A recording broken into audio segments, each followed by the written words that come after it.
Friends, beta பிரீடிங்ல 5th டே இன்னைக்கு சாயங்காலம் 6 மணி ஆச்சு. நேத்து ஈவினிங் பார்த்தேன், ஒரு பேரை முட்டை வைக்கல. சரி 2 நாள் ஆச்சு, முட்டை வச்சிருக்கோ இல்லையோ ஃபீமேல எடுத்துடலாம் வாங்க. ஃபீமேல போட்டு வைக்க நம்ம ரெடி பண்ணி வச்ச பாதாம் தண்ணியை பாட்டில்ல ஊத்தியாச்சு. ரொம்ப பொறுமையா மூடி வச்ச பேப்பரை எடுத்தாச்சு பாருங்க. கொஞ்சம் கூட சத்தம் வராம எல்லா ஃபீமேலையும் ரொம்ப பொறுமையா வெளியே எடுக்கணும் ஃப்ரெண்ட்ஸ். 9 பேர் முட்டை வச்சிருக்கு பாருங்க. அடே எப்பா, நடுவுல மஞ்சள் கலர்ல தெரியுது பாத்தீங்களா, அதுதாங்க முட்டை. இப்போதாங்க ரொம்ப முக்கியமான டைம்.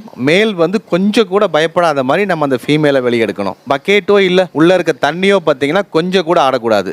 இங்க பாருங்க, நம்ம கண்ணாடி தொட்டில விட்ட பேரை முட்டை வச்சிருக்கு. எல்லா ஃபீமேலையும் எடுத்தாச்சு. எல்லா பக்கெட்டையும் பழையபடி பேப்பர் போட்டு க்ளோஸ் பண்ணி வச்சாச்சு. இந்த முட்டை எல்லாம் பொரிச்சு ஃப்ரீ ஸ்விம் ஆகிறதுக்கு 3 நாள் ஆகும். சத்தம் போடாம திருப்பி எல்லா பக்கெட்டையும் மூடி வச்சிட்டோம். இனி ஒரு 3 நாள் நம்ம இந்த பக்கெட்டை திறக்கவே கூடாது. டெய்லி மேலுக்கு மட்டும் இந்த சைட்ல வந்து 2 பெல்லட்ஸ் போடுவேன். போடாமையும் இருக்கலாம். சில மேல் சாப்பிடும், சில மேல் சாப்பிடாது. தேங்க்ஸ் ஃபார் வாட்சிங் ஃப்ரெண்ட்ஸ். Beta breeding